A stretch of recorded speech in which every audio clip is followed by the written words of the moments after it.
Itong snake plant, may bulb po ito. Buksan po natin. So, ganitong case ng snake plant natin is over root bound. Nga ang ating naitanim na mga snake plant, mga ka-jungle.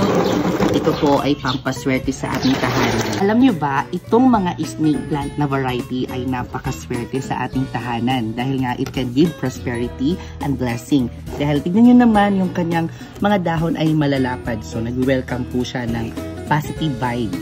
So, ngayon mga ka-jungle, since meron na po tayong snake plant dito, tuturuan ko kayo kung paano ito paramihin o i-propagate. Alam niyo ba na ang ating mga snake plant, ang scientific name niya is a Dracena. Pero, dati, tinatawag daw siya na Sansevieria. Na-reclassified lang siya as a Dracena now, dahil according to scientists or botanists, ay yung kanyang mga ibang featured ay Dracena talaga. Kaya naman, ngayon, na-reclassified na siya as the Dracena, hindi na siya Sansevieria. So, may ilang din mga plantito-plantita na Sansevieria pa din ang tawag sa kanila na scientific name. Pero syempre, as a common name o mas kilalang snake plant, itong halaman na ito. So, ngayon, ay ipropagate o paparamihin natin ang mga ganitong halaman. So, they are easy to take care plants and forgiving plants. Means to say, kahit i-neglect mo lang ang halaman na ito, tutubo kahit saan. Dahil nga itong mga snake plant na ito ay hindi kinakailangan ng alaga. So, sana all, di ba? Kasi tayo kailangan natin ng alaga, pero ito, wala. Char. So, for the day, ay ipapropagate natin sila mga ka-jungle at tuturuan ko kayo para alam nyo din kung paano paramihin ang ganitong halaman. Gamitin natin for the day is the direct to soil propagation. So, means to say, direct sa lupa.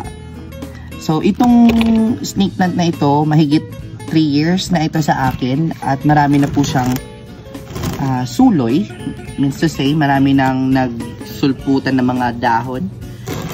Yan. So, ang ganitong snake plant, may bulb po ito. Okay. So, buksan po natin. So, ganitong case ng snake plant natin is over root bound. So, meron ng mga ugat sa gilid or umaabot na dito sa kanilang ilalim ng paso. Kinakailangan na nilang i-propagate o i-repot para mas mapadami ang kailang suloy. Ang mga ganitong snake plant naman po is kahit hindi naman po kayo palaging nagdidilig dito, it can thrive dahil nga makapal po ang dahon nila. Nagtitipon po ang tubig doon sa dahon nila. Kaya naman, kayang-kaya nila i-tolerate ang tubig na kahit walang dilig. Napakasimple lang i-propagate ng ganito. So, dividing lang from their mother plant.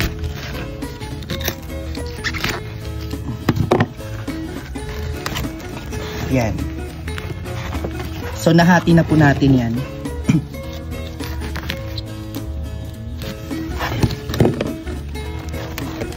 Yan. So, ito, pwede na po natin ito itanim sa panibagong paso. Tapos, ito naman, pwede natin hatiin pa sa dalawa. Yan. So, ang ating mga snake plant is slow grower. So, means to say, matagal po ang pagpatubo dito. Sobrang tagal kasi ito 3 years na ganito pa lang sila. Di ba kapag mga halaman na mabilis lang tumubo. As in, nagbabushi talaga sila. Months pa lang, marami ng mga dahon. Pero ito, sobrang tagal. Kaya slow grower.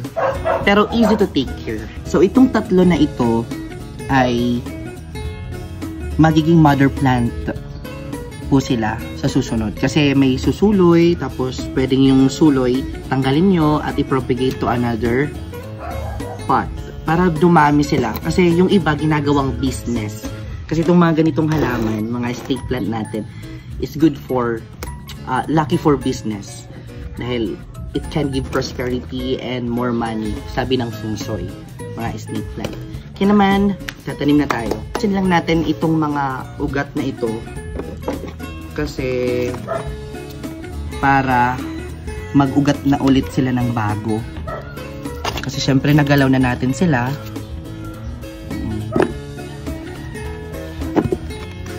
Tapos, itanim nyo agad kapag kapag kunin mo yung yung mga ganito, itatanim nyo agad. Huwag nyong patagalin. Like, kung bukas, hindi pwede. Dapat ngayon agad. Meron isang article na nabasa ko na ang snake plant ay nagtataboy sa ahas kapag ilalagay mo sila sa gilid. Kaya tinawag sila na snake plant. Yun yung nabasa ko sa article. Disclaimer, I'm not an expert. I'm just referring to my research.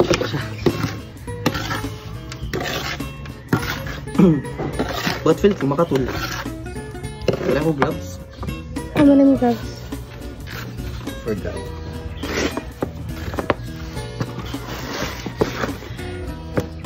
Okay. Pwede mga ka-chango. Tapos ibabaw natin ito. Parang naglalagay lang tayo ng Tapos ilagay na natin itong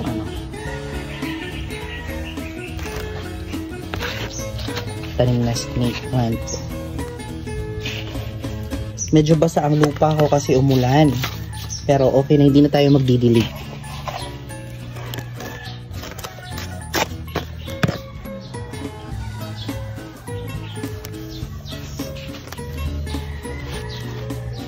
Ganun po ako magtanim ng snake plant, guys, ha.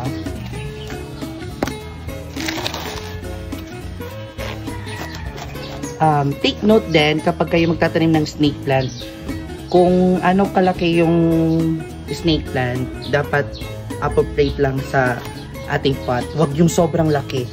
Why? Kasi nga kapag sobrang laki yung ating snake plant, tapos kapag sobrang laki yung pot, tapos yung snake plant maliit, parang i-maximize yung ugat kaysa sa dahon.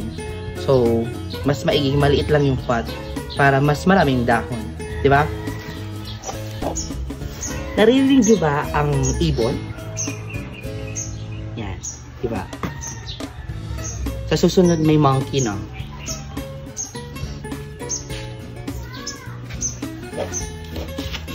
Ito kasi pambenta ko ito. Kaya nilalagyan ko ng rice husk. Ito tinatawag na terracotta pot. Pwede nilang gamitin doon sa mga snake plant. At maganda to dahil yung natutuyo agad yung kanyang tubig. Kasi hinihigop yung tubig dito sa terracotta. Mas maganda to. Yan.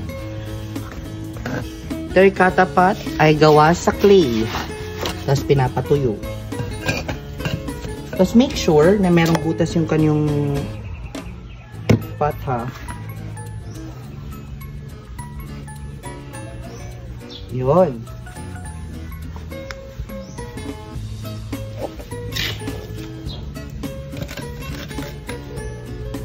Ito ay dividing method lang.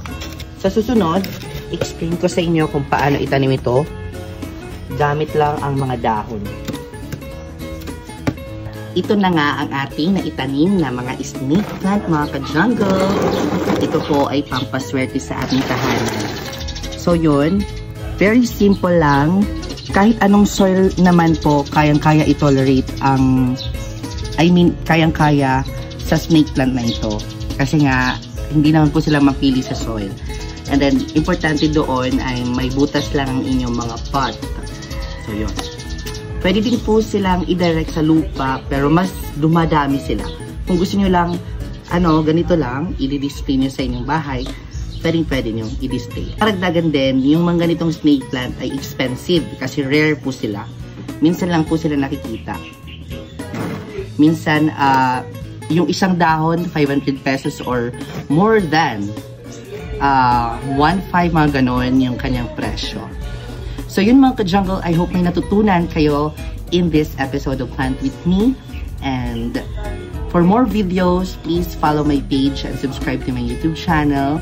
I will see you next episode mga ka-jungle, because more plant, less stress.